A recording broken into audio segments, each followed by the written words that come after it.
this moment, I had it. I had it with the whole friggin' thing. The 8 weeks of walking the picket line, the bullshit that I was putting up with, turning down jobs and not getting anybody to pay these kids. Mitchie had an injunction put in on us that we couldn't picket in front of the parking lot and the driveway, which was right. We shouldn't do that. So we had to stay in front of the Comedy Store. When I see Biff across the street racing his engine, boom, boom, boom, I look and I see a couple people, comedians in the parking driveway. And I said, hey, you guys get out of the driveway. And I hear the tires screech. And he flew into the driveway and I heard boom. And he went in the back of that and the girls start screaming, he hit Jay. And I look and Jay Leno was laying on the ground. And I thought he killed Jay, to be honest with you. And at that point, I was at my wit's end.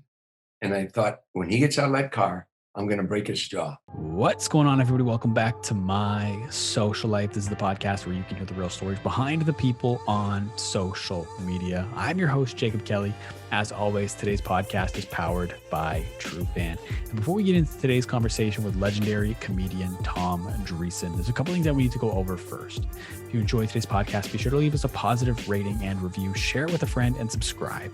I put up brand new interviews every single Monday, and a brand new takeaways episode is an audio exclusive where I sit down and break down the most recent podcast episode of the week every single Thursday. And now, without further ado, I'm very excited to present to you my conversation with Tom Dreesen. What's going on, everybody? Welcome back to My Social Life. I'm your host, Jacob Kelly. As always, today's podcast is powered by TRUFAN. Today on the podcast, we are joined by comedy legend Tom Dreesen. Tom has been in show business for over 50 years, made over 500 national TV appearances, including 61 on The Tonight Show, 50 with Johnny Carson, 11 with Jay Leno. If you're a comedian today and you get paid for your gigs, you can thank Tom and his involvement in the Comedians for Compensation, also known as Comedians for Comedians, back in the 1970s for that. On top of all of this, Tom toured as Frank Sinatra's opening act for 13 years. His book, Still Standing, My Journey from Streets and Saloons to the Stage and Sinatra, is available now, and you can get it on Amazon.com. I'm very excited to have Tom here with us today to discuss his story from a 7-year-old boy shining shoes in saloons in Harvey, Illinois, with Frank Sinatra playing on the jukebox, to being one of the pallbearers at Frank's funeral. Tom, welcome to the podcast. Thank you, Jacob. I really appreciate that. It's nothing like following a funeral, Fair enough. Yeah, that's a very nice introduction. I appreciate that. Thank you. Yeah. And I'm not just saying this because you're here, but I finished the book last week. Loved it. Absolutely loved the book. So I highly recommend everyone listening goes and buys the book. But I loved it. I like 3 days, I think I cruised through it. It was just so good. I'm glad to hear that. It always pleases me when people say things like that, because I'm an avid book reader. When I was in the military, out at sea and stuff like that, I was always reading books, and there were some books that were just tedious to go through, but I wanted to finish them, and there are others that I just couldn't. I have it with me in the chow line. I'd have it with me late at night when after lights out, I'd have my flashlight, because I couldn't put it down. And I hear that a lot about my book, and that really makes me feel good, because that's what you want. You want a book like that. It's a page turner, So thank you very much. No problem. And a lot of those books, correct me if I'm wrong, but a lot of those books when you were in the Navy were about positive mental attitude, right? Yeah. I wanted to change my life. I grew up on the south side of Chicago, a suburb called Harvey, Illinois. It was steel mills and factories and, taverns. And we had 36 taverns and all. And, blue collar people, hardworking people there was a mantra in my neighborhood when I was growing up: you only deserve in life what you work for, but both my parents were alcoholic at one time. And we had 8 kids. We lived in a shack, a rat infested, roach infested shack. If a window broke, you stuck a rag in it. If you have holes in your shoes, you put cardboard in it, And so I was on the streets ever since I was a little boy. And I started shining shoes as a little boy, 7 years old, as you point out, but with my older brother, I was 10 at the time. And then I shined shoes in taverns. I set pins in bowling alleys. I caddied in the summertime. I sold newspapers on the corner. I had a paper out. All of this was to help feed my brothers and sisters. And none of this do I regret, by the way. I give motivation talks today on 4 subjects: perception, visualization, self-talk, and develop a sense of humor. And whenever I tell that story about growing up that poor, I always end it, and that's the greatest thing that ever happened to me, because I believe all of life is about perception. It's how you perceive it to be. And I give a bunch of analogies to that. But my point is that when I got in the service, even when I was a kid, I was, 16 years old. I ran away from home. When I dropped out of high school. By the time I was 17, I was in the service. But I wanted to change my life, and where I came from, that would be very difficult. This neighborhood I grew up in, all I dreamed of one day was owning a tavern. Maybe to me was the epitome of success because that's where my dad spent all of his money. But I didn't have a degree from academia, but I have a doctorate from the streets. So I started reading positive mental attitude books when I was in the service. Starting with Norman Vincent Peale, The Power of Positive Thinking, A Guide to Confident Living, Psycho-Cybernetics, Think and Grow Rich, all the Dale Carnegie things. But one that really helped change my life was a book called The Power of Your Subconscious Mind by Joseph Murphy. And those books, actually helped change my life. And that's where I am today. Honestly, where I am today, I attribute to a lot of those books and a lot of growing up on the streets and not giving up. And I'll end with this. The title of the book is still standing, and the subtitle is My Journey from Streets and Saloons to the Stage and Sinatra.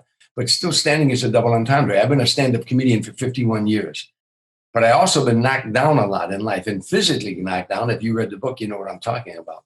Physically knocked down, but I keep getting back up again. And so I'm still standing. This might be a bit of a random question, but in the Navy, you served on an aircraft carrier, correct? Two of them, yeah. USS Essex and the USS Tarawa. What is that like when a plane takes off from a boat when you're standing on the deck? Well, first of all, you use the wrong terminology. Every sailor would say, wait a minute, we don't have boats, we have ships. I wasn't on a boat, on a ship. But I flew off of them. I wasn't a pilot. I was a non-crew member, and I would fly off the carrier sometimes and come back. And it's the scariest, hairiest thing you've ever gone through in life, because every time you're catapulted off, even though it's a prop job, you're still catapulted. And when you go off that carrier, it always goes down before it goes up. You know what I mean? And I always think we're going in the drink, whoa, because and then they pull that throttle back up and take you up, and then coming back, in those days, show you my age, we didn't have that equipment. We had LSOs, they call landing signal officers, where they stood on the flight deck like this when you were coming in. If you were coming in too low, they'd wave you off, and you'd have to go up and around again, And so if you took 3 wave offs after that, everybody was getting a little nervous, even on the ship, because that's when the pilots seem to can't get it in the groove, so they were always concerned. I saw a guy take 7 wave offs one night. I wasn't on the plane, but he took 7 before he finally landed. And if he'd have taken this wave off, he'd have ran out of fuel. He'd had to ditch in the ocean, and we'd had to pick him up. So coming back, being recovered was always a hairy time. But I was 17, 18 years old. You're bulletproof when you're that age. But it would get a little tense every now and then. And then when you came back from the Navy, I believe you served 4 years, right? Yeah. I served 9 months in the Marine Corps Unit 2 called NEGDF, Naval Emergency Ground Defense Force. While I was in the Navy, they sent me to train with the Marine Corps. So, which was another tough time in my life, and then I came out of the service. Yeah. There's one job in particular I was curious about from after you came back from serving, and that was being a private detective for a little while. Do you have any fun stories from that period of your life? Oh man, so many. A lot of it was boring. There was I was a relative of mine had a detective agency called Polizzi Detective Agency, and mostly husband wife tailing. Stakeouts, and she's running around him or he's running around her. Sometimes you'd stake out 8, 9 hours a night and nothing happened. 6 nights in a row, nothing happened. You sit on this, and in Chicago, it'd be like 20 below zero in the winter, and you couldn't sit in a neighborhood watching a home and let your engine run, because in those days you'd let it idle to stay warm. Well, it would cause sometimes television sets inside the house to fluctuate. They'd get little, things across the screen, lines across the screen. Then the guy would look out the window, see somebody sitting in a car out there, and I'm looking at a house, staking out a house down the block, say. Well, he would call the police and say, there's a guy sitting out here, So that I couldn't say to the cop, I'm a private detective and I'm staking out that house, because that might be a buddy of his. So you had to sit in a cold car, and sometimes I would take my ex-wife, what was her name again? Oh yeah, plaintiff.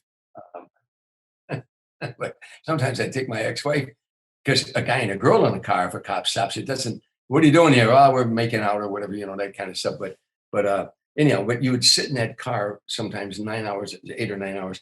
And if you had to pee, you had to take a milk bottle with you or something like that because you couldn't leave the stakeout, because I once sat on a guy for like 5 days. I went around the corner to get some Kentucky Fried Chicken and come back, and the guy left, and I lost him. And man, Polizzi was infuriated with me. So, but then there were some interesting things. We had a murder kidnap case we handled. Um, there were a couple of really kind of interesting cases that, and there was another time I was tailing a guy, his wife, a typical case. We never got to interview the client. Polizzi did. He would always bring us the information, but it's always the same thing. The wife would say, he goes out, a couple nights a week. I don't know where he's going. We haven't had sex in 8 months, or vice versa. It'd be the woman, the man complaining about the woman. But I tailed this one guy once. Me and we take turns tailing because sometimes if it was a very big case, we'd use two cars because you think tailing somebody is easy because you see it in the movies. It's the hardest thing in the world because you can't be in that guy's rearview mirror all the time. If he sees that same car behind him, he gets suspicious, even if he doesn't know he's being tailed. But so you try to keep another car in between those two, and then another car behind you, and then your car. So you'd play leapfrog. I'd move up, and the other one would move back. But every now and then he'd get to a yellow light, and boom, the car in front of me. I'm stuck. Now the guy, if he turns left and turns right, and then I lost him. So it's a real difficult thing to do that, to tail somebody. Anyhow, I used to tail this one guy that he'd go to a bar called the Isla Capri, and there was 4 female impersonators. And they were back in those days, that was really controversial, and he was, there were these guys who would dress up like women, and they would sing songs, of records, I Am Woman, Hear Me Roar, and all that stuff, But, and I tailed this guy there. And what happened is that he was going out with one of the female impersonators. Well, consequently, when they broke and I had to keep detailed notes and remember everything because Polizzi liked a lot of details because it justified his fee, right? But anyhow, this particular way, I'm going a long story here. When these 4 guys dressed up as women broke for the show, they'd come out and hustle drinks from the customers.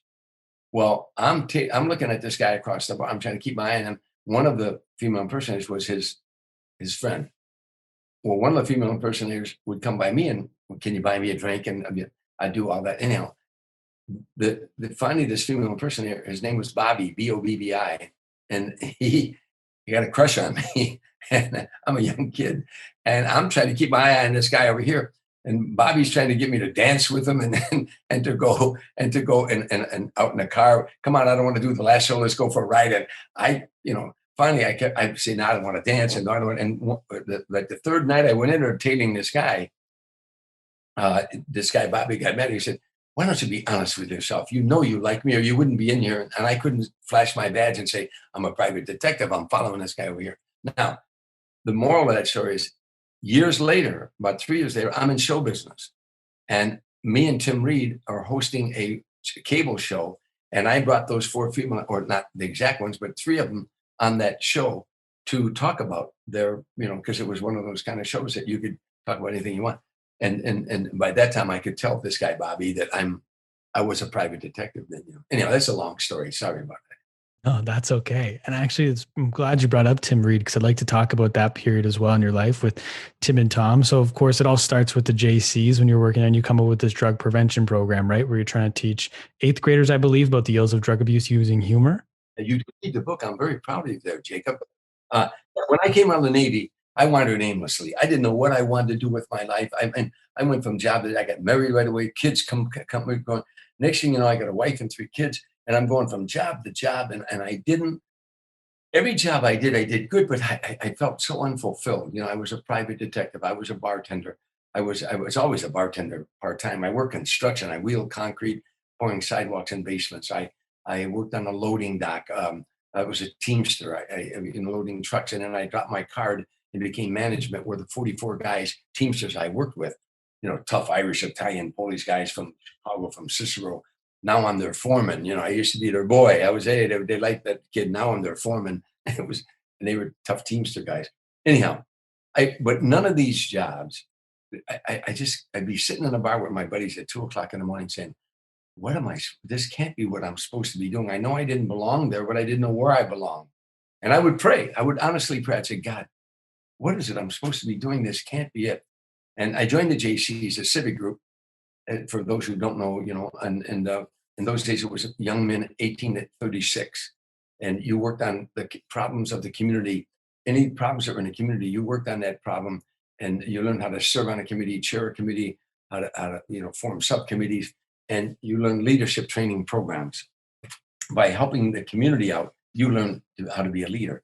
Well, one of the problems in those days, as is today, one of the serious problems are young kids using drugs. So I wrote a drug education program teaching grade school children the ills of drug abuse with humor, and making them laugh, and then playing some music and planting the seeds of the ills of drug abuse. At that time, they weren't teaching drug abuse courses in high school or colleges, let alone at an elementary school level. But I felt that I had to get to them early. Now, the first night that I'm proposing this to the JCs, that I wanted them to run it as a JC project, this young guy joined the chapter, Tim Reid. He graduated from Norfolk State College, and EI DuPont recruited him into Chicago. And he became a marketing rep. And the first night there, he joined the JCs. He wanted to join the JCs. That was the night I was proposing it to the JCs and wanting them to sanction it. He came up afterward and he said, gee, I'd like to help you with that project. I'm very interested. I said, I'm sorry, I got a guy. I had a friend of mine, a white guy named John DeBoer. And of course, Tim Reid is black, but I already had a guy. As fate would have it. And meanwhile, I digress. I was praying, God, what is it I'm supposed to be doing in life? This can't be it.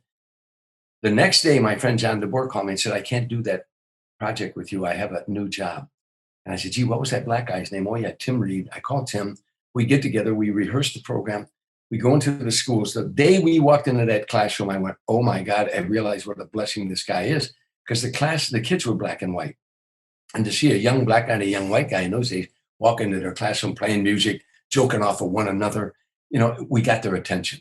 The program became #1 in 50 states and in 22 foreign countries, where JCs, through their publications, use it as a model program on how to teach drug education at an elementary school level.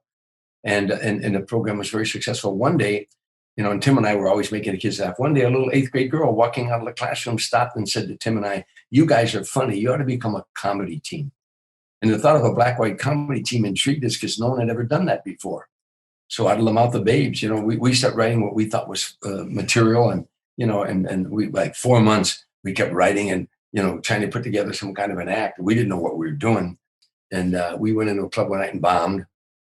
And there were no comedy clubs in those days, so we worked all black clubs in the North and the South, all white clubs, but that first night that we got a laugh of something that I had written, it was like an epiphany for me, like the dark clouds opened up and the sun burst through, and my whole being went, yeah, this is what I want to do. And I couldn't sleep that whole night. And you read the book, the story that it was a Friday night, and I couldn't sleep the whole night because I now knew what I felt God wanted me to do. That I got to laugh with something I wrote. The thought that you might make a living making people laugh overwhelmed me. That you could make a living making people laugh. So I couldn't sleep all night long. I got up. It was a Saturday morning. I went to church, and I had it was a Saturday morning. There were no services. I was the only one in church, and I prayed. I said, God, I now know what I want to do. I want to be a comedian. If you let me make my living as a comedian, I'll never ask for anything else. And I'm promising I'll do charities. And now all my prayers were answered. This is 50 years later. I went back to that church. That was September 1969. In September 2019, I went back to that church, and I gave the sermon on Sunday in the power of prayer. And I told that congregation, I knelt right over there, and I prayed, and I asked God to let me make my living as a stand-up comedian. And all my prayers are answered. And I'll end with this. I give this analogy. I say to them, I believe in the power of prayer. I said, have you ever you thought of someone you hadn't seen in years and the phone rings and it's that person? And I was just thinking about you. I said, have you ever walked down the street you haven't seen someone in years, but you're thinking about it, you turn a corner and you run into that person. You say, you aren't going to believe this, but I've been thinking about you. And they'll say, I was thinking about you too. And I said, how many does that happen to? And everybody in the congregation raised their hand. I said, if human beings can transfer thought, and we just proved they can, then how much can you transfer thought to a supreme being? If human beings can. So that's why I believe in the power of prayer. Mm. Correct me if I'm wrong on this, but that student that came up to your name was Vicky Sarufka, and you guys met her on a book tour for Tim and Tom, an American Comedy in Black and White, right? Yeah, about 40 years later. And I knew her name, and I knew her because when she said that to us, I knew her name Sarufka, and I knew a guy named Benny Sarufka, and she said, oh, that's my uncle. And somehow that stuck in my head. And so when we wrote about it in the book, she was just blown apart. She came on the tour. We didn't know we were signing books one day. And she came up, she said, I'm Vicky Sarufka. I'm the one that said, you guys should become a comedy team. And we got up and we hugged her and took pictures with her and all that kind of stuff. It totally changed my life and totally changed Tim's. And Tim, as you know, we stayed together 6 years. And Tim later went on, when the team broke up, you later went on to become Venus Flytrap on WKRP Cincinnati. He was on a show called Simon and Simon. He played Downtown Brown.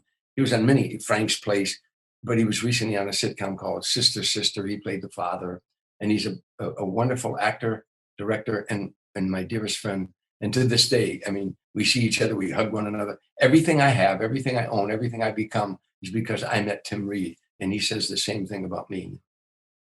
And a black and white comedy duo in the late 60s, early 70s. How was that received? Because doing my research for this podcast, I found you guys have been chased out of town. I believe it was your fourth show where you got into the fight. I heard somewhere Tim was poisoned. You were attacked on stage by a bigot in New Orleans. Like, talk to me about just the general reception of people to you two in that time and what you were trying to do as a black and white comedy duo. Well, all we wanted to do was make people laugh. 95% of the people that saw us liked this, but there was always that one incident. America is not a racist nation, but there's racists in the nation. But we have laws. We have, the Civil Rights Act in 1964. Tim Reid and I were in 1969, 5 years from the Civil Rights Act. America was going through turmoil. There were race riots in every major city in the country in 1968, 69, and including my own backyard, Harvey, Illinois, one of the largest riots ever. And then, and also, their students were protesting the Vietnam War. I just got out of service. Tim just got out of college. The Vietnam War. America was in turmoil, and here we were in the middle of it all. Let's go make people laugh.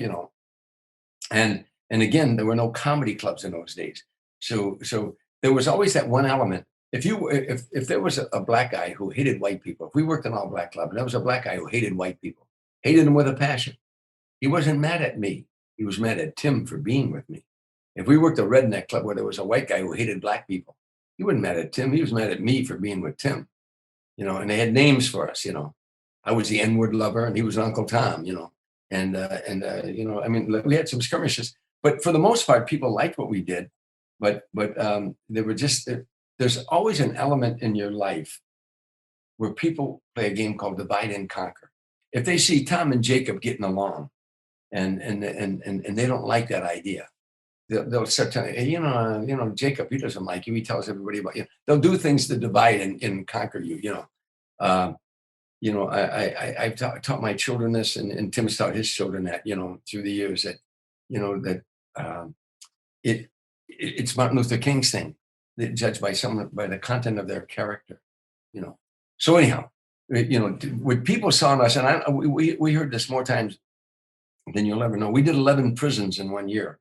Anywhere there was racial tension, we went there. High schools, colleges, we went there to perform.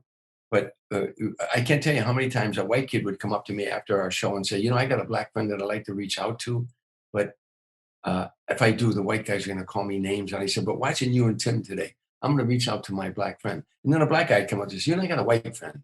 I'd like to reach out to him, but if I do, the brothers are going to wear me out. So, but after watching you and Tim today, I can't tell you how many times people said, I learned more about race relations watching you and Tim than I did from any book or any class. Because you can't legislate love, Jacob. You can't legislate. Government can't solve that problem. Race relations means race relations. Tim and I were having a relation that they weren't having in America for the most part. They saw two guys on stage having a whole lot of fun and poking fun at every stereotype you ever heard about white people and black people. And we were having a lot of fun. So they thought, well, maybe we can have fun too, that sort of thing. But you're right. And the fourth time on stage, a guy put a lit cigarette out in Tim's face and tried to beat the bejesus out of me. And I boxed him when I was in the service, and I had a lot of street fights. I'm not bragging about that, but this guy outweighed me by 100 pounds, and he pummeled me, and both Tim and I were, two of my buddies jumped over the bar in that place, and we did a number on the guy. It took three of us, really. It was really a rough situation. But that night we get in the car, Tim and I, fourth time ever on stage. And Tim was all bruised up, and I felt like I could never breathe again. My chest, I felt like he crushed my chest. And Tim looked at me and he said, "Welcome to show business." And then, we went to a restaurant one time. I can't remember, it was way in the South somewhere. And the chef came out of the kitchen. We were sitting together, and the chef came out of the kitchen, looked at us, and went back in the kitchen. And later that night, Tim had like food poisoning, so we assumed that happened there. We had a guy hit me in the face with an ice ball at University of Illinois one time. We were performing on stage, and it was snowing outside, and the guy went out and packed a snowball, and we were performing. The guy hit me right smack in the face with that ice ball, and I thought it was a bottle at first, and my face stung. I thought it was blood, but it was the snow, And I went berserk. I started screaming, "Turn on the lights, turn on the lights." Now, Tim didn't realize what happened to me. It happened so fast. And I'm screaming, "Turn on the lights, you." I can't swear on your podcast. You can swear if you'd like. It's allowed. Calling you chicken shit mother. I said, "Turn on the lights, where are you, chicken shit, coward son of a bit." And the people in the audience at first thought it was a bit. They all started laughing, But anyhow, I wanted to see who did this to me, But of course, to this day, we don't know how that happened.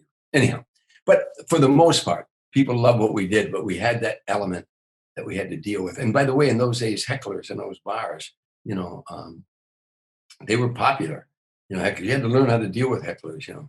Speaking of not swearing, one place you couldn't swear was the Playboy Club because you had to work clean, from my understanding. And so I know that at the Playboy Club, because you guys are performing 5-6 times a night, you got your timing in almost to perfection, essentially, at that point.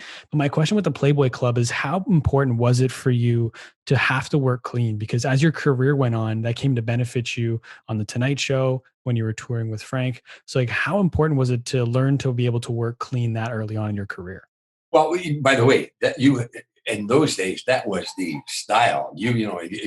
You couldn't swear. I mean, if you were a Lenny Bruce or something and you had a following, but if you were brand new, there was no place you're going to go working what they call blue, and it would mean working with sexual innuendos or, using the F word. I tell a funny story. I'll digress here for a minute.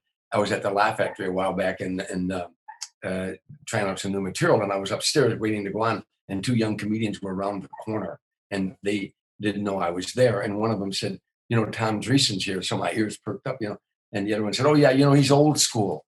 And the other kid said, "What do you mean he's old school?" He said, "Well, he doesn't use the F word." And the other comedian said, "He doesn't use the F word. What does he use for adjectives?" And I stuck my head around the corner and I said, "Adjectives. That's what I use for adjectives, But we're in show business. That's two words, show and business. In order for us to make it in those days, you had to learn to work clean. You had to learn the right material that can make grandma and grandpa, mom and dad, and the kids laugh. And surprisingly, in the Playboy Club, you would think that they were a little risque.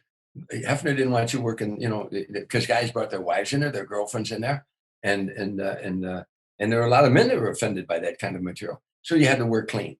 Now, that when the comedy team split up after 6 years, in 1975, no matter where you went, when I decided to go it alone, no matter where you went in 1975, people say, "What do you do for a living?" You say, "I'm a stand-up comedian." The next question out of their mouth was, "Oh, yeah? You ever been on Johnny Carson?" If you ever been on Johnny Carson, in the eyes of America, you just want a comedian. You might want to be one or going to be one, but you want one now. So you look, as a businessman, we're in show business. Again, two words, show and business. You look and say, "Well, how do I get on the Johnny Carson show?" And you'd watch a comedian say, "Oh, you got to write material that can make grandma and grandpa, mom and dad, and the kids laugh." So you had to write that kind of material. And Johnny didn't want two guys going to bar jokes. He wanted original monologues. As you pointed out earlier, I did 61 appearances on the Tonight Show. I had to keep coming up with new material like that. And sometimes I look back at it and I see one of those shows and I cringe. I wouldn't write a joke like that today to save my soul, but in those days it worked, And I want to talk about Carson and your move to LA. But my last question is, you around with you and Tim, is you two were the first black and white comedy duo, and as history shows, you're the last. And I'm curious as to why you think that is, because from when I was researching, I found on your book tour when you two released your book together, Tim and Tom, you were still dealing with struggles of being a black and white duo even then. And I believe it was 2008, 2009. Like I have written down here, you were turned down by both the New York Times and LA Times book review because if one of you had written the book independently, either one of you, it would have been picked up. But because you were a black and white duo, it wasn't. So why do you think there hasn't been another black and white comedy duo since then? Well, I mean, obviously, it takes, first of all, in the defense of that, there aren't a lot of comedy teams anymore. There were a lot of comedy teams in those days because comedy teams could make a living in nightclubs. But today, in comedy rooms, it's very rare do you see a comedy team. So it's hard to make a living. And especially, I had a wife and 2 kids. He had a wife and 3 kids. But America wasn't ready for us, but we were ready for them.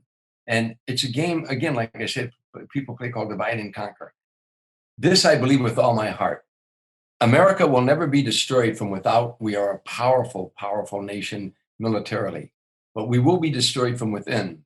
And the way you destroy us from within is you must break down this fabric of brotherhood in America. You must keep telling people they're victims and you must divide us as much as possible. And if you can divide us through the races, you really got something going. So keep the races fighting, keep the races after one another. Many people profit behind that. A lot of people make a lot of money as long as these races are divided. So when they saw Tim and Tom and we were having this great time and they saw, there were people that didn't like that on both sides of the fence, by the way, did not like that. And so that's why I believe that, I believe that's why there hasn't been another today, especially with the politically correct police trying to shut comedy down. The stand-up comic is the last bastion of freedom of speech. Our First Amendment gives us that right. When you start telling comedians what they can say and what they can't say, that's the end of this Constitution that we have. And the next thing, when people start telling you what you can say, the next step is to tell you what you can think, and that's what you got to be very careful of. And so I believe that Tim and Tom were a threat to that. I believe that that a lot of people who claim that they're really liberal are not really liberal, and I believe that with I've seen it time and time again. I took a blackjack upside my head. You read my book, so you know that. I took a blackjack upside my head. To this day, this year is ringing right now while I'm talking to you. I did more for civil rights in 24 hours than most of these Hollywood wannabes, or these big prima donnas in Hollywood did in 24 years. But then they're telling people what they can say and what they can't say, and again, the politically correct police will eventually try to destroy comedy. We got real serious here. I believe that stand-up comedy is the greatest profession on the planet, bar none. People are healthier for having had your service. It's not a theory anymore that comedy is healthy. It used to be a theory. We always known that the brain can't think of two thoughts at the same time. So if you're laughing at a comedian, you're not thinking about your problems. So it's a psychological deterrent. But now, because of Norman Cousins, the editor of Saturday Review, who wrote a book called The Anatomy of an Illness, he wrote another book called Laughter Math. It was all about that he had been told by doctors he was going to die. He had a heart condition that through stress that he was going to die. And so he left the hospital thinking if stress, negative input made me ill, positive input should make me well. So he checked out of the hospital and he only watched I Love Lucy reruns, Candid Camera, Three Stooges, the Marx Brothers. He only listened to comedy albums. He wouldn't watch the evening news. He wouldn't read the newspapers. He lived 27 years after the doctors told him he was going to die. And so UCLA did research on what happens to the human body when it laughs. So they found out that when you have this hearty laugh, excuse me, and you laugh so hard and afterward you go, oh, and a sense of well-being comes over, tears are coming down your eyes. your body's gone through an actual chemical change. So laughter is not only psychologically a deterrent, it's physiologically therapeutic. So comedians are physicians of the soul. So you can call me Dr. Dreesen if you'd like, Jake. But anyhow, you know what I'm saying is that that America wasn't ready for us. Comedians will make this country healthy. They'll make any country healthy. Show me a country that doesn't have stand-up comedians, and I'll show you a country that's probably run by communists. I want to talk about the 1970s now. Johnny Carson moves from New York to LA in 1972, I believe. And that kind of starts the great comedian migration from all over the country to LA. Did people really start to move to LA after Freddie Prinze went on Johnny Carson and got his sitcom the next day? Did that really pick up steam for everyone moving out to LA? No question about it. Wherever you went in 1975, like I say, people say, "What do you do for a living?" I'm a stand-up comedian. The next question out of their mouth was, "Oh yeah, you ever been on Johnny Carson?" If you haven't been on Johnny Carson, the eyes of America, you just want a comedian. But when Freddie did one appearance on the Tonight Show, and I knew him when he was, a young kid, broke, didn't have any money at all, and I couldn't. He came to Chicago one time and stayed at my apartment. I had a wife and three kids, and I couldn't get. I finally got him on one radio show, but 4 months later, he did his first appearance on the Tonight Show, and it was history after that. He was on the cover of Time magazine. He had a sitcom. He was opening in Vegas. He was, you know, he was just this rise to stardom. So everybody knew there was a stairway to stardom as a stand-up comedian if you got to the Tonight Show. 26 million people watched that show a night. One appearance on the Tonight Show. So we all migrated. The Lettermans and the Lenos and the Dreesens and the Robin Williamses. I was on stage every night at the Comedy Store with all these newcomers. Michael Keaton, Robin Williams, David Letterman, Jay Leno, Elaine Boozler, me, all these newcomers. And the whole purpose was to get enough of material of an act that you could get a spot on the Johnny Carson show and it could change your life. Do you have any good Freddie Prinze stories from before he went on Carson? I have a couple of sad ones. I mean, before he went on Carson, we worked the New York Playboy, Tim Reid and we were headliners. And there was a room. We were in a penthouse, and there was a room below called the playroom. That's where after our room got filled, the overflow they would get in that room. So the drummer down there told me, he said, "Hey Tom, there's a kid downstairs that is so funny. He's 18 years old." I said, "How old is he?" He said, "He's 18." I said, "Oh, he couldn't be that funny when it takes years to develop that kind of material." But he said, "Tom, this kid is funny." Usually when the band tells you a guy's funny, the guy's funny. Well, come to find out, Freddie wasn't 18, he was 17. But I went down, I saw his act, and, geez, he was wonderful. We became friends. But Freddie, when he came to Chicago, and stayed at my apartment, that night I took him back downtown. He was opening at the Playboy Club for Jonah Jones. And we went to this little bar. He had a night off. We went to this little bar and we were watching a trio play. And I was watching the bar, and we were kids. I was older than Freddie, but we were still new in the business. And he was watching the band. And he looked at me. He said to me while he's looking at the band, he said, "I'm going to become a big star one day." And I'm looking at the band. I said, "Yeah, yeah." We all talked like that in those days. He said, "Then I'm going to go out fast, man." And I turned and looked at him. I said, "I'm sorry. What are you talking about?" He said, "Fast, man, like James Dean." I said, "A car accident? No, man. I'm just going to go out fast." And he changed the subject. And I went home that night. I'm laying in bed with my wife, who as I said earlier, playing it. She was a little bit of a depressive person sometimes too. And I said, "Gee, Freddie said the strangest thing." I was telling her. She said, "Oh, he needs help, Tom." I said, "Oh, what are you talking about? He's kid's 18 years old. I mean, he's got the world on. He's got the world in front of him. He's a brilliant young comedian." She said, "No, he's trying to tell you he needs help." I thought that's nonsense. And then, of course, the story. Freddie became a big star and later committed suicide. Um, that's when he started using drugs a lot in the West Coast. There was a time at the Comedy Store of 100 comedians, there were three who did not do drugs: me, David Letterman, and Jay Leno. And guess what? We're still all here.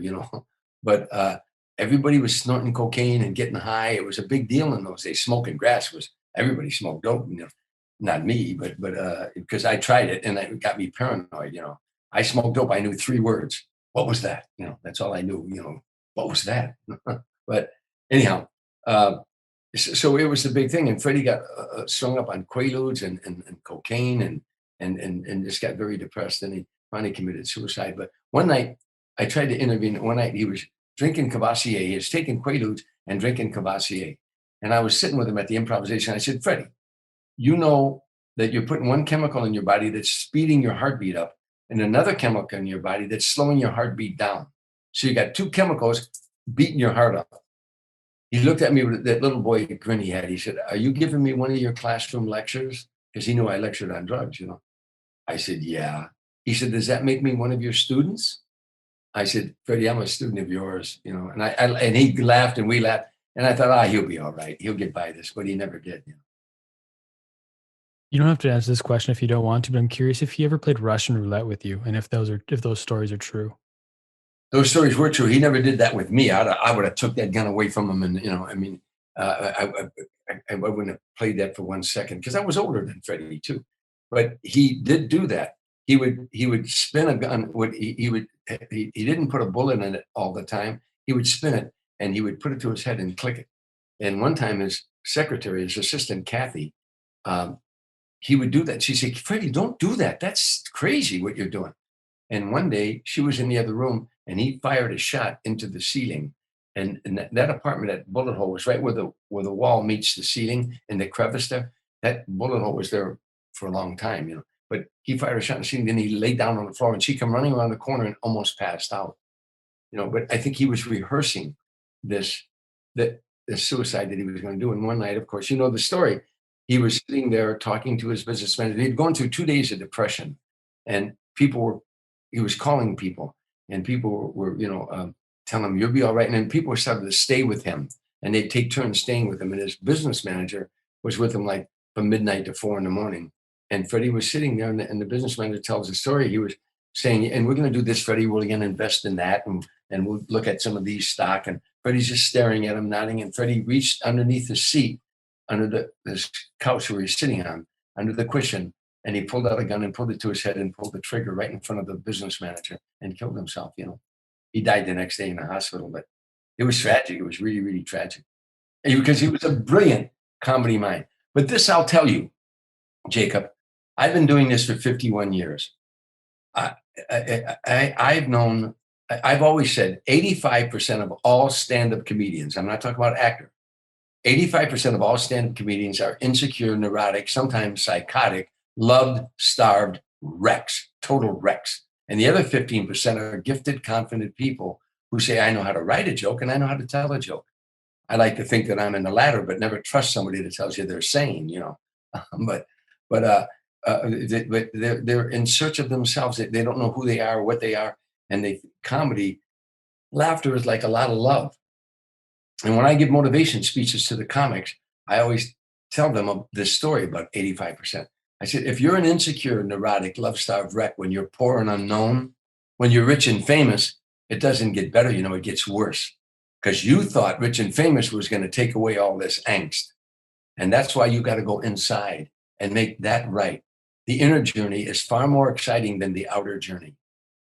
Get to know who you are, get to know your shortcomings, your faults, learn to live with those faults and learn to forgive yourself for all the wrong things you did in your life, or whether or not it was because of you had a rough childhood or whatever, but learn to forgive yourself and move on, and because you've got a great gift. If you can make people laugh, it's the greatest gift on the planet. Do you know that they did a survey around the world years ago, the insurance companies, for 8 years, the 10 fears of man, death was fourth, pain was second, getting up in front of an audience was the number one fear of mankind.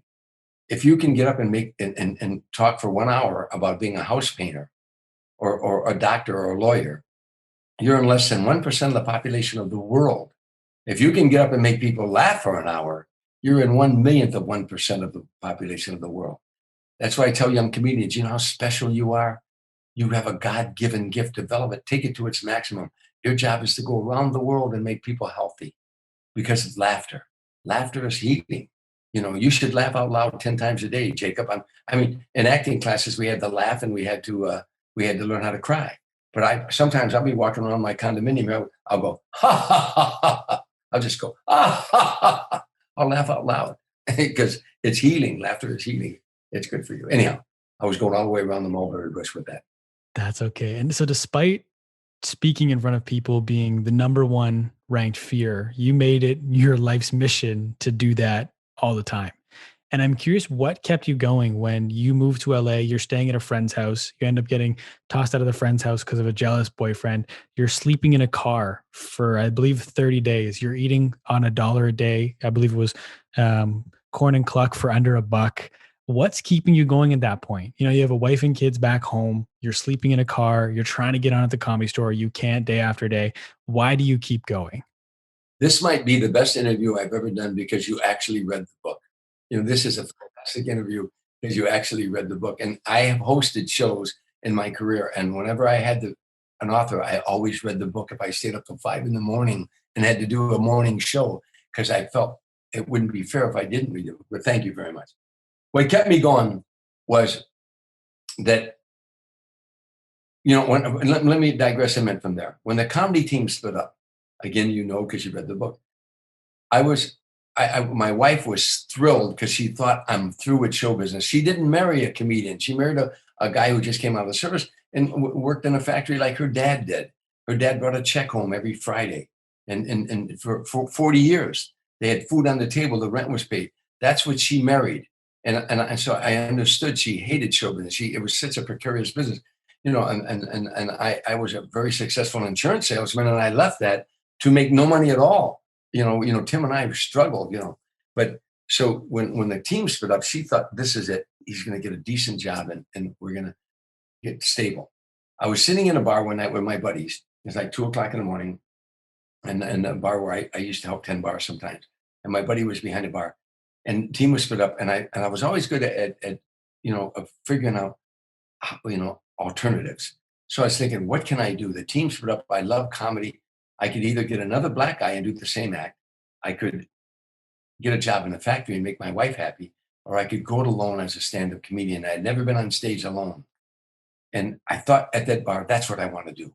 I want to be a stand-up comedian, and I made up my mind. That's what I'm going to do. And then I set my goal. I'm going to do the Tonight Show. I'm sitting at the bar drinking. I'm thinking, okay, I'm going to, do that, become a stand-up comedian, and make my goal do the Tonight Show. I'll start writing material and heading toward that way. And then I remembered a book I read by W. Clement Stone, Positive Mental Attitude. He said, if you know what you want to do in life, and if it's a noble endeavor, search your life and get that. If there's anything in your life that can deter you from that noble achievement, then get it out of your life, man, woman, or beast. And I thought, what could stop me if I wanted to make it? And I thought, alcohol. I love drinking beer with the guys. I love hanging out with the guys. I was a neighborhood guy drinking beer in the service home. I said, alcohol. You can't wake up every morning with a hangover and have a clear mind going on stage at night if you use alcohol. So I pushed the 2 beers that I had in front of me. A couple guys had bought me some beer. I pushed it and I said, I quit. My buddy, Jimmy Lepore was his name, an Italian kid. He said, you through for the night, Tommy? I said, I'm through. I quit. He said, for tonight? I said, I quit forever. He said, yeah, right. I'll see you here tomorrow night. And I never touched another drop. I went until I became a success. And I had a couple of beers one night and I didn't want to, I still don't drink anymore. But I got to the West Coast.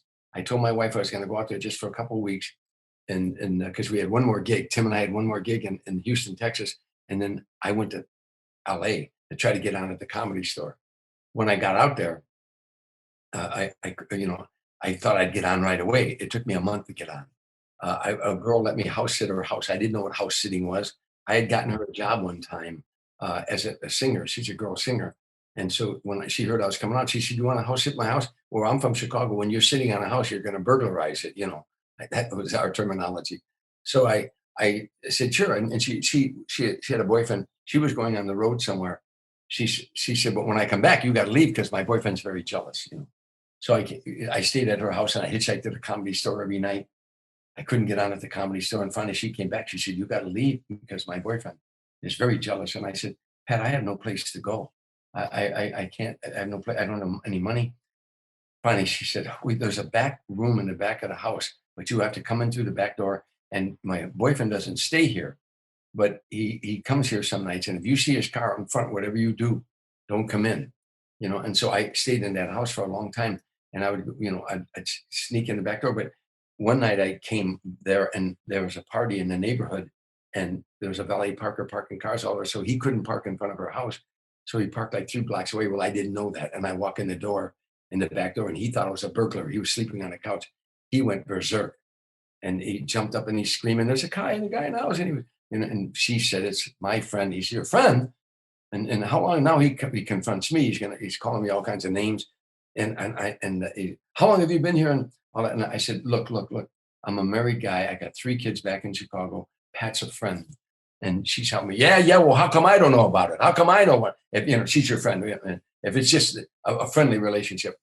And he was insanely jealous. And it turned into, I pleaded with the guy, don't be mad at her. She's trying to help me. And he was calling me all kinds of names. And he starts saying, I ought to whip your ass. By that time, I had it. Everything was going wrong. My wife had written me a Dear John to that house, by the way, saying, "This is your dream, not mine. I'm never moving out there." So I just told the guy, "Okay, tough guy, let's go out in the alley and you show me how tough you really are." Because I had it. Anyhow, long story short, he wouldn't go. And Pat got mad at me and she threw my stuff out and slammed the door. She broke a little window in the door, in the pane. Anyhow, I'm sleeping in an old Nash Rambler in the back there where I dumped her garbage. There was a Nash Rambler that the front seat came down. And I slept in that car for 30 days. And I lived on $1 a day. Kentucky Colonel had a thing called Corn and Cluck for under $1. And I eat once a day there. And it took a long time. And I finally got on at the Comedy Store. I would wash up in the gas station every day, try to clean up a little bit. Anyway, I finally got on at the Comedy Store and I became a regular. And then I got a break. I got to go to Canada to do a show. It was in Edmonton. It was a show called the Tommy Banks Show. And you called and pretended to be your own agent to get that show, right? Yeah, absolutely. You really did. I can't get over it. Yeah, all the comics were going up there, and they were flying them up there first class and paying them, and then you get a round trip ticket. So Carl Reiner saw me at the Comedy Store, and he put me in a film, and it was I got $500, and then I called the Tommy Banks Show from a payphone. I got their number, and I called from a payphone. I took the woman's name was Ida Banks, and she was Tommy's wife, and she booked the show. And I told her I was an agent booking Tom Dreesen, and he had worked the Playboy clubs, and these were all true. I gave her all the Tim and Tom credits. I said, and he was on a David Frost show, and he was on a Merv Griffin show. I did that with Tim and Tom, right?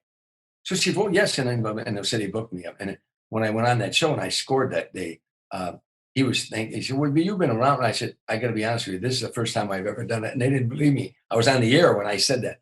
I said, "No."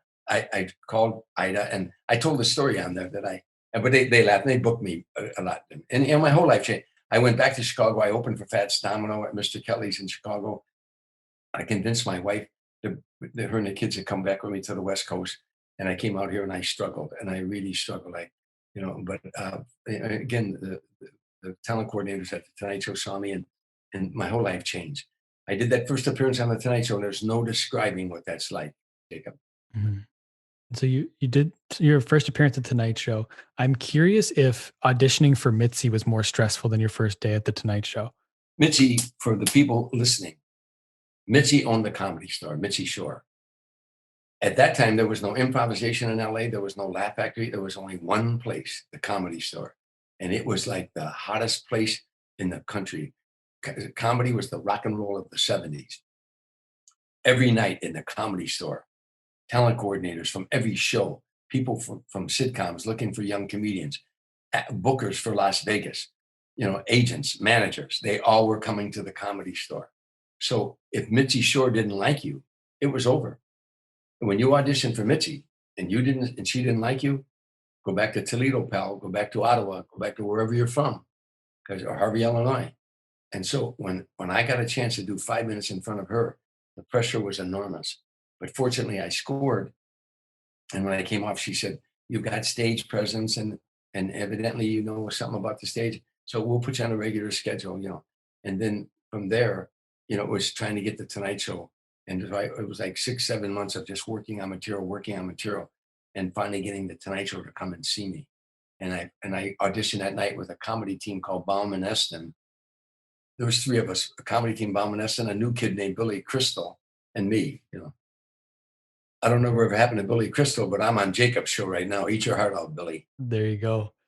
I'm curious about that time. Everyone was moving, like we talked about. All these comedians were migrating to Los Angeles to work at the Comedy Store to try and get on the Tonight Show and so on and so forth. So I'm curious about a couple comedians in particular. I want to start with Dave. And from my understanding, you met Dave in the parking lot after he stole your material and you beat the shit out of him, right? You know the story. You know what's so funny about that? I met Dave, and he tells the story. I came off stage one night, and Dave was in the parking lot. Dave had just moved out his first night, and he said, "Gee, I really enjoyed your set." I said, "Thank you." And I said, "Where are you from?" He said, "Indianapolis." I said, "Oh, I'm sports minded." I said, "Gee, what Major League Baseball team did you root for? Because there's none in Indianapolis." And I started talking to him, and we became friends. We became very, very close, and we've been friends all these years. And everywhere he went, I would go. I did the shows. I did 50 David Letterman shows. He let me host the show when he had the shingles and when he was sick. But he called me about a month ago and in answer to your story and to add on to your story.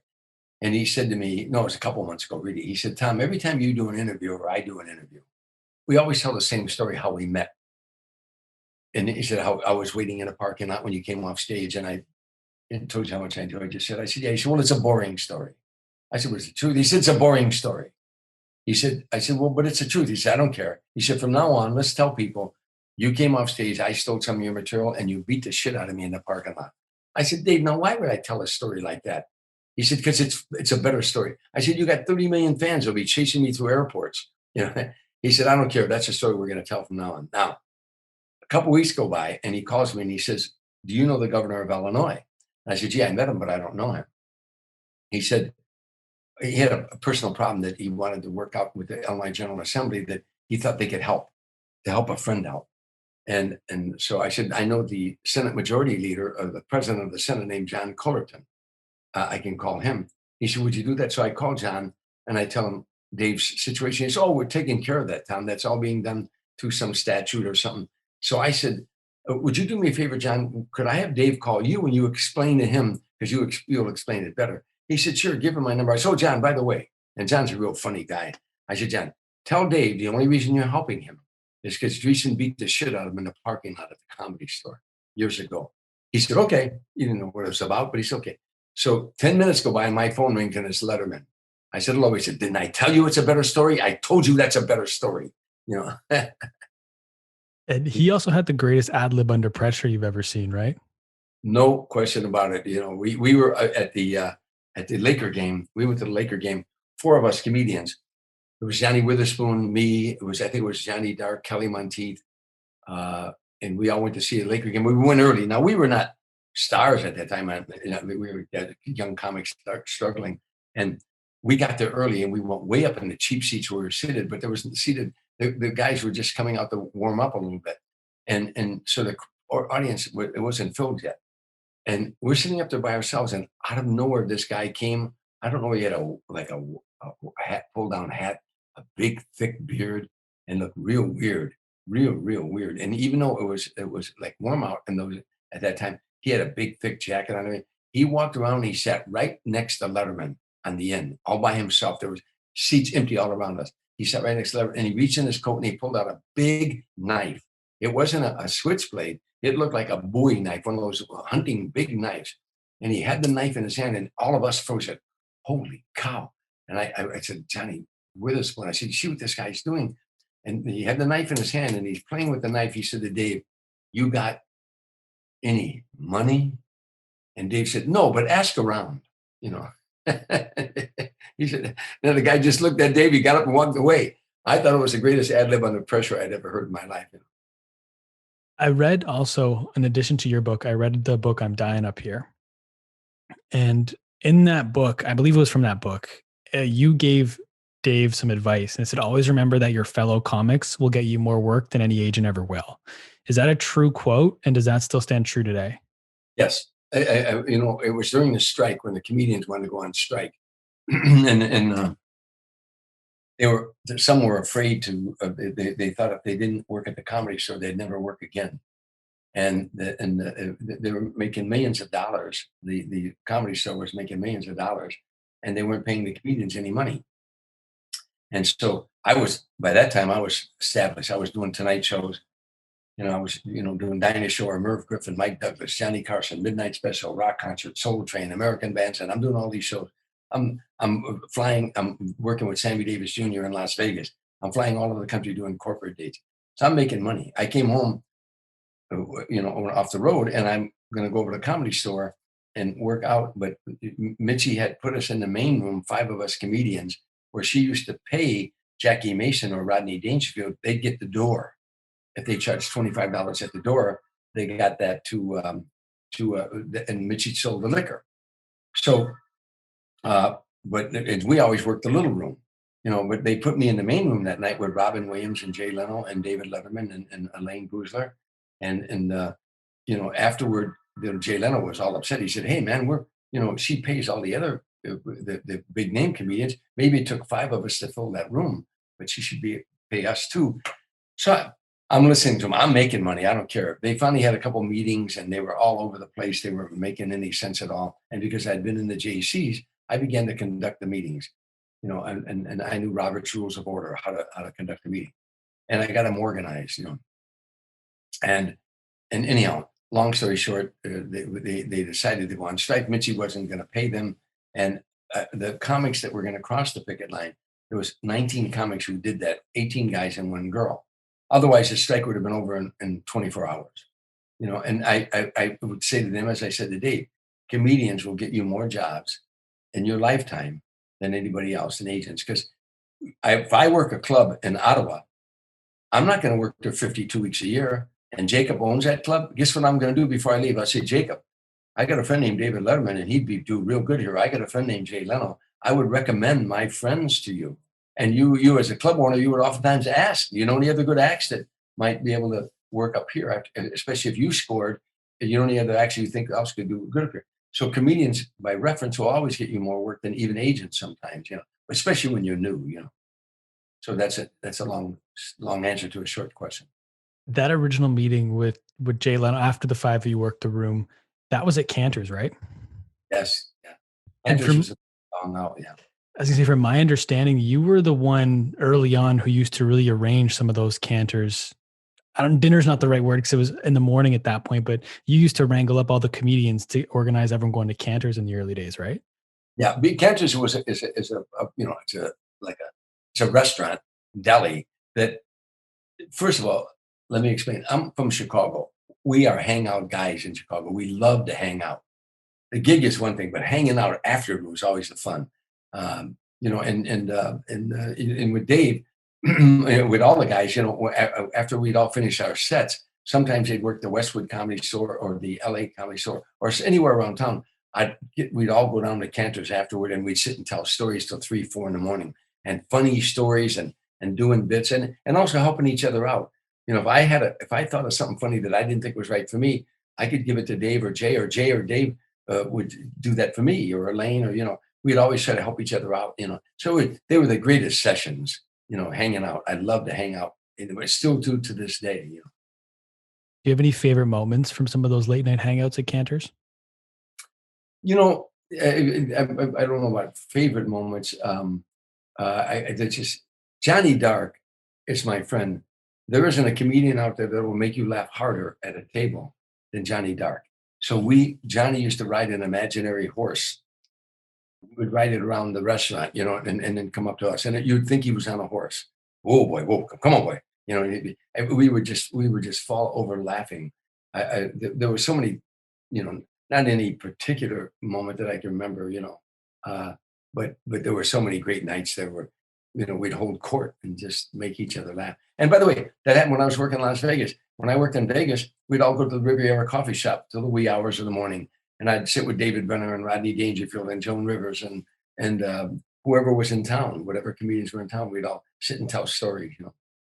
Did you ever go to the Posh Bagel when Andy Kaufman worked there?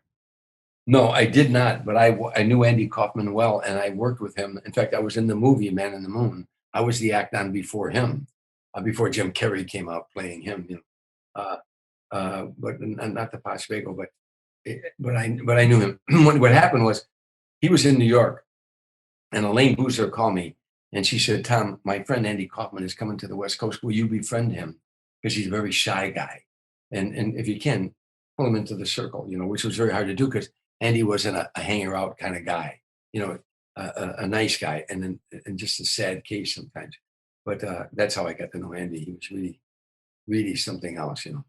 Now jumping back a little bit to your debut on Carson, can you talk to me about what it was like to walk through those multicolored curtains for the first time? Uh, Again, 26 million people watched that show. So your first appearance on that Tonight Show, this is it, buddy. This is it. Again, I'll repeat, all the coordinators in Vegas, all the talent coordinators in Vegas, all the entertainment directors, corporations, all the clubs around America, they watched that show. One appearance on that show could change your life. I was in the unemployment line, the day before. And when I finally got the show, I went down there and they put you in makeup, and then they take you up to your dressing room, and then they bring you down to the green room when it's just time for you to go on, and then they take you around behind the curtain and you go on. Well, first time I went there, makeup, they take me up to the dressing room, down to the green room. I'm getting ready to go on. They come in, they say, we ran out of time. You're gonna have to come back next week. I come back the next week. I get in makeup. I go to my dressing room, go down to the green room. We ran out of time. You got to come back next week. They did that 3 times in a row to me. On the 4th time I get there, meanwhile, you haven't eaten in 4 weeks, because this is a pressure moment. And I'm in the makeup room, and Fred DeCordova came in. The 4th time I was there, Fred DeCordova, the producer, came in and he said, I got bad news for you. I said, what? He said, you're going on tonight. Now you get a lump in your throat about the size of a grapefruit, but you got to go now. I'm in the green room and they take me this long walk behind the curtain, and they're in commercial break. Doc Severinsen is playing, so they're in commercial break. So as you're walking that long walk, the stagehands, everybody's back there. As a veteran, when I was a veteran on the Tonight Show, there's, hey, Dreesen, how's your Chicago Cubs? How's it going? Hey, how's Sammy Davis, or whatever it was, when you're a veteran. At my first time, when you're on your way there, they all, when you're walking toward the back of the curtain, they all turn their back on you and they whisper, it's his first time. It's his first time. So, now you get behind the curtain, Doc Severinsen's playing, the coordinator said, you okay? You say, I'm fine. Now, he walks away and you're there left alone. There's one guy not backstage there. He opens a curtain for you. Now you're walking back and forth and the music stops and your heart stops and this dark curtain starts lighting up. You're back live again. All of a sudden you can't remember your first joke. What's my first? Oh. Now you're talking to God one-on-one. Oh God, please, you got me this far. Please get me through this. Because I'm telling you, not only everybody watched that show, but my mother had everybody back in Harvey, Illinois watching that show. So if I bomb, I can't even go back home, But you hear Johnny Carson saying, we're back now. And I'm glad you're in such a good mood tonight because my next guest is making his first appearance on the Tonight Show. Will you welcome, please, Tom Dreesen? That one line, I'm glad you're in such a good mood tonight. He sets the tone. I'm glad you're in such a good mood tonight. Then they open the curtain, you walk out. It's like you're in an operating room. You can't see the audience. The bright lights hit you. It's like in an operating room, there's a mark on the floor that you had to hit. They have a piece of green tape. You hit that mark and you can't see the audience and they're applauding and it settles down and you do your first joke and it gets a laugh. And you do your second joke and it gets a laugh. I did my third joke, got a big laugh. My fourth joke, I hear Johnny Carson and Ed McMahon laughing behind me. Now I'm on a roll. I got an applause and another applause. And I end up getting 8 applause. And finally I finished. And I said, you've been a wonderful audience. It's my first appearance on the Tonight Show. And show business is a tough life. So if you liked me, just if you like me and you're Protestant, say a prayer. If you're Catholic, light a candle. If you're Jewish, somebody in your family owns a nightclub. Tell them about me, will you please? And then I got a big laugh. And I turned around and I walked back through the curtain. And the coordinator come running around the corner. Craig Tennis, the coordinator, said, go back. I said, go back by Johnny. No, don't go back by Johnny. Go back. Johnny called me out for a second bow. I went back through the curtain for a second bow. And they were just applauding and applauding. I went through that curtain after, and my whole life changed. I never stopped working since that first appearance on the Tonight Show. As you pointed out, I did 61 appearances on the Tonight Show. I never stopped working. As I pointed out earlier, Dinah Shore, Merv Griffin, Mike Douglas, Johnny Carson, Midnight Special, Rock Concert, Soul Train, American Bandstand, Canadian coordinators are coming down, flying you up there. I was touring with Sammy Davis Jr.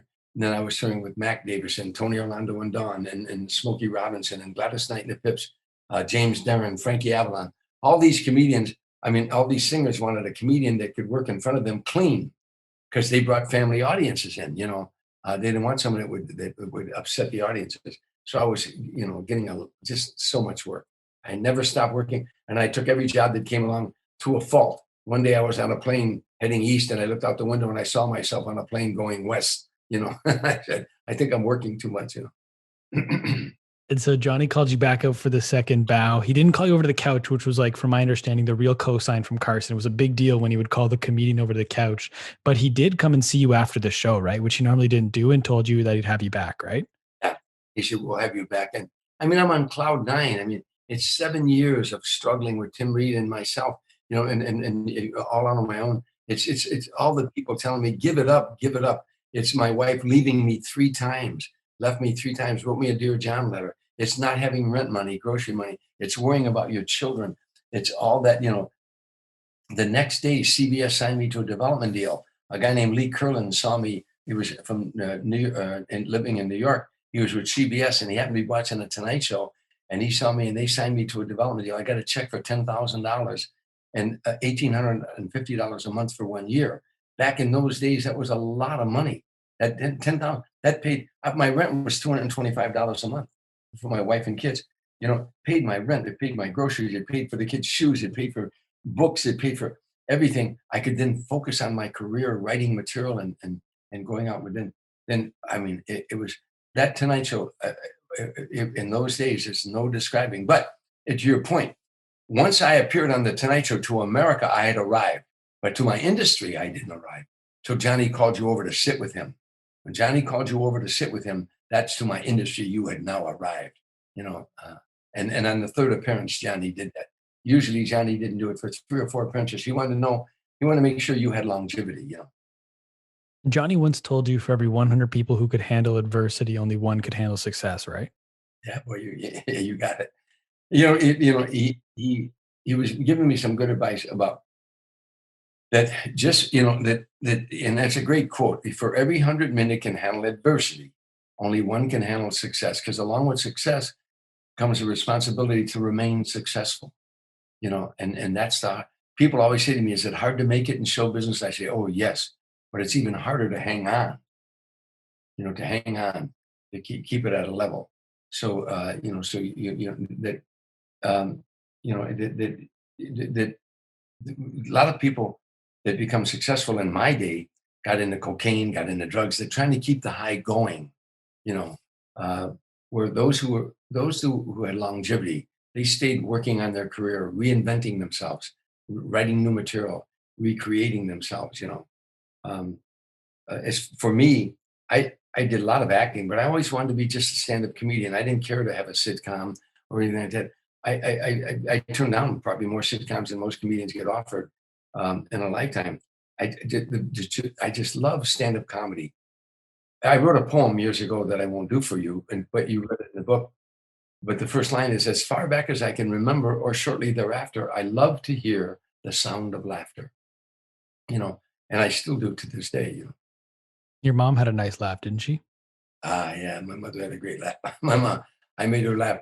The first laugh I ever got, I think I was a little boy. I was like 8 years old. My mom had double pneumonia. We found out later, and ended up going to the hospital. But she was laying in bed, very sick, in this shack that we lived in. And my sisters dressed me up as first I went in as Bing Crosby, and I sang Bing Crosby songs. I am dreaming of a white Christmas and the bells of St. Mary. And she was laughing. And then I went out and they changed me into another thing where I was Bob Hope.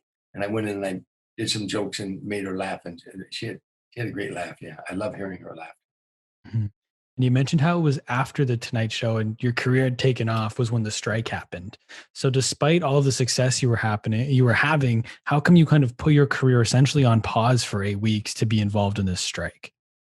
Because in principle, it was right. These are my friends. I would go to Mitzi and I was a spokesperson for them because I was the one doing things at that time. I had grown out of graduated out of the comedy store. But I said, Mitzi, you pay the waiters, you pay the waitresses, you pay the bartender, you pay the guy who cleans the toilets. Shouldn't you pay the comedians? These are my friends. In theory, it was right. In principle, it was right. They should be paid something. And I tried to get her. I said, you're charging like $5 at the door, charge $6 at the door. Let the comedians have $1. If 200 people show up that night, they spent $200, but she didn't want to do that, and it took 8 weeks of a strike.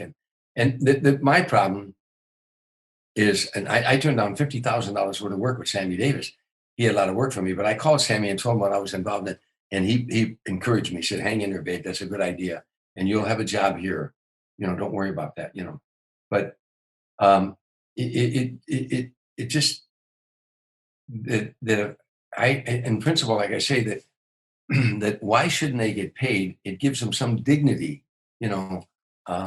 that comedy clubs are opening up all over America at that time. And they were paying comedians very little because they got nothing at the Comedy Store. So come to Omaha, Nebraska, and we'll give you $100 for a week. And you say, well, I don't work for $100 a week. Well, we'll give you work for Comedy Store for free. We'll house you, we'll feed you, and you'll have $100 more than you have, and we'll fly you here, So there was a lot of thought. There was a lot of truth behind all that, and I just felt like it was the right thing to do. And to this day, I'm very proud of those kids that walked that picket line, that when the strike was over, that they got paid. And once they got paid, comedy clubs all over America started paying, and in London.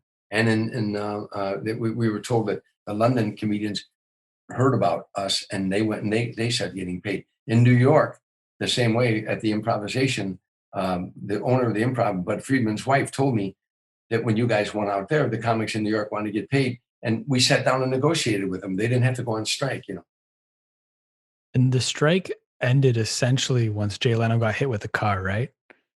It was a crazy thing.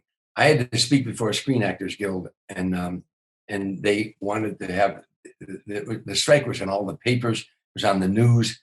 So after walking the picket line about 8 weeks, we were at our wits' end. A lot of the comedians were getting weak and wanting to give up, and they asked me to speak before the Screen Actors Guild to the actors and actresses of the Screen Actors Guild, and they brought Mitchie's people in there to rebut me, and I gave an impassioned speech of why they should help us, and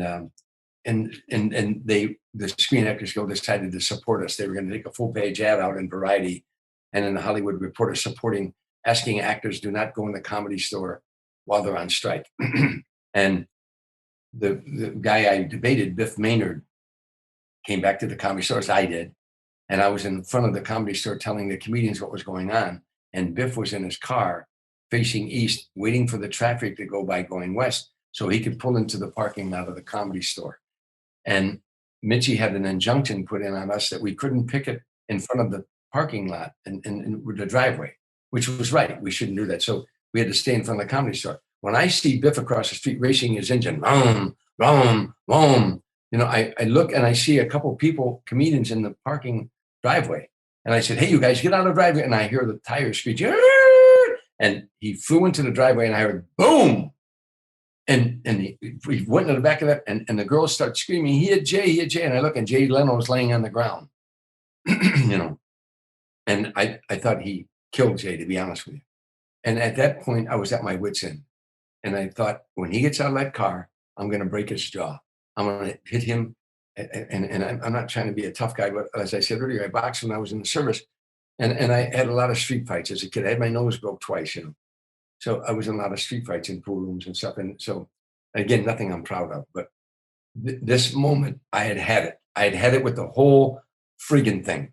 The 8 weeks of walking the picket line, the bullshit that I was putting up with, turning down jobs and not getting anybody to pay these kids. And so that's what I was going to do. But I knelt down. I told the people, call an ambulance. We didn't have cell phones in those days. I'm yelling, call an ambulance right away. And I looked down at Jay, and he opened one eye, and he winked at me, and he put his head back down again. I said, you son of a bitch. You're not hurt. He winked again. He put his head down again. What I find out later, when the car went screeching by, Jay took his hand and hit the fender as hard as he could. Boom. And then he fell on the ground. So now Biff Maynard comes out of the car, and the girls are all screaming, you hit Jay. He said, I didn't really, Now, meanwhile, they call an ambulance, Ambulance comes and takes Jay away. Jay didn't want to go because he wasn't hurt. But the ambulance, they have a rule. They can't just come there and they can't release you. The hospital has to release you. So Biff went inside, told Mitzi what happened. She called me inside and said, let's end this thing right now, right tonight. And we ended the strike that night, signed a contract. We don't have to talk about this if you don't want to, but can you talk to me about Steve Lubekin? Steve Lubekin committed suicide after the strike was over. He was one of the comedians that walked the picket line with us. And we had it in our contract that there could be no retaliation by the Comedy Store. Just because somebody walked the picket line, you couldn't retaliate. Well, he couldn't get back on at the Comedy Store. So he called in 3 weeks in a row and he couldn't get on I gave a speech to the comedians saying, I'm done. I was going back on the road with Sammy. We're going to Lake Tahoe. And after the speech, I walked out and Steve Lubekin came up to me and he begged me. He said, Tommy, please don't leave the group. Please don't leave the group. If you leave the group, she'll retaliate. She said, right now I can't get times so I've been calling in. I said, she can't do that.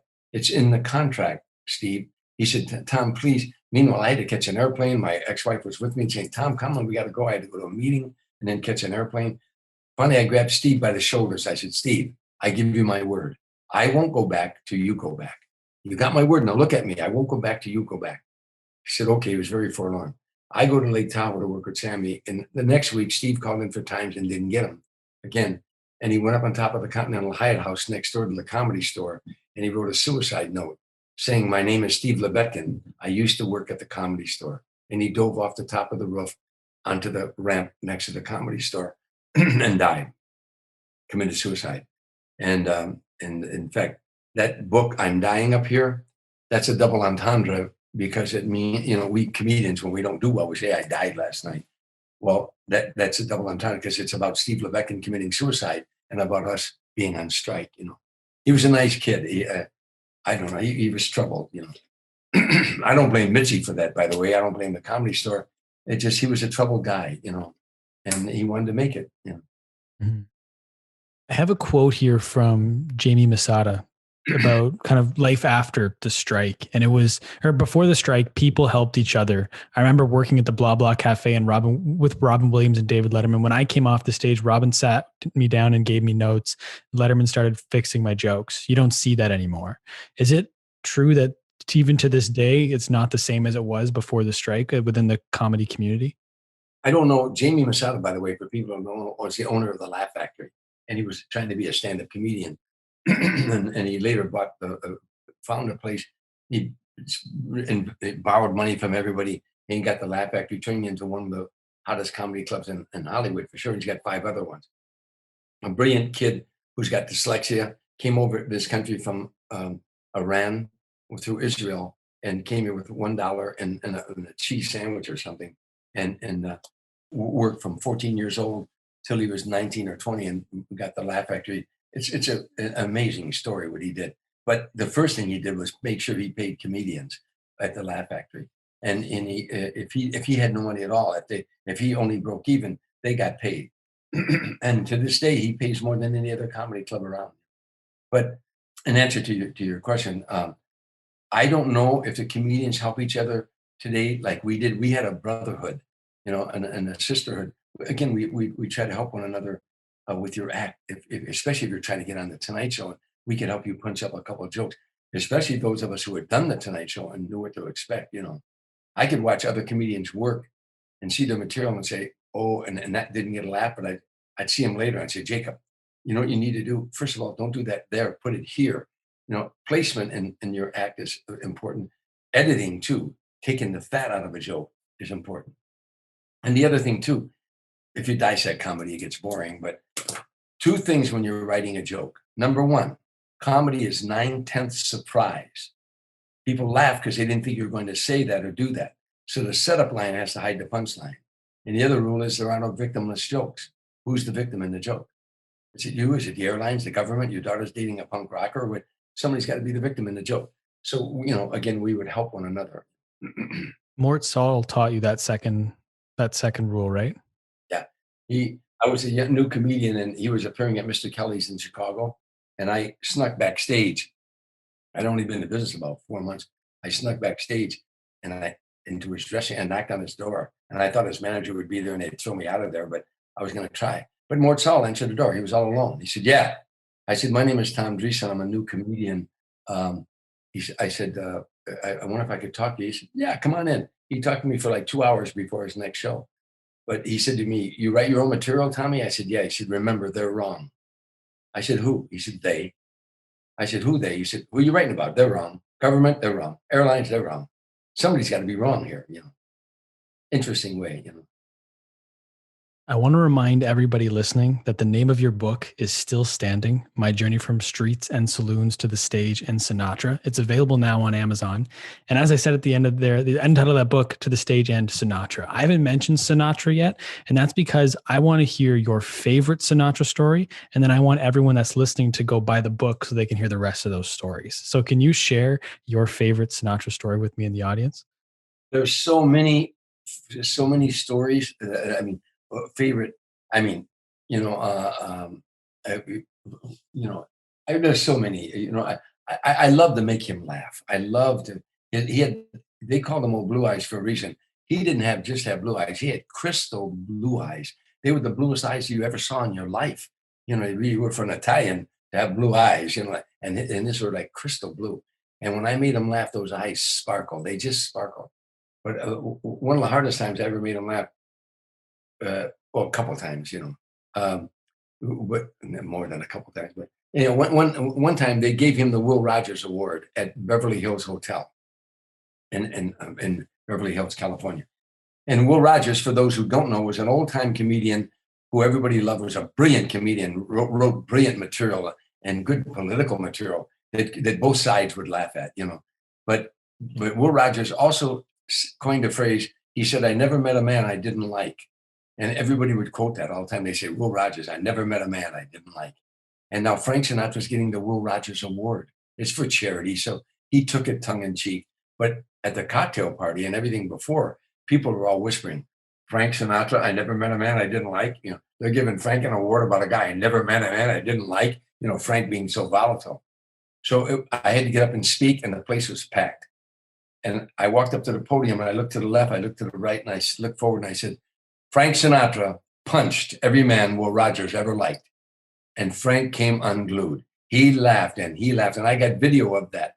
And I showed in my one-man show where Frank, he puts his head down on the table and he can't stop laughing. He just, But that's one of my favorite stories because I love making him laugh. But one time we were coming out of the Waldorf Astoria, and we were doing a gig that night, and we went out the back way because if Frank went out the front, he'd get mobbed.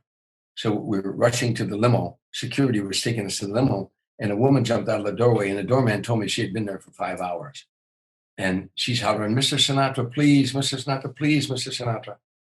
And finally, he was getting in the limo, and the security was holding her back. And finally, Frank got out of the limo and went back. He said, what is it, ma'am?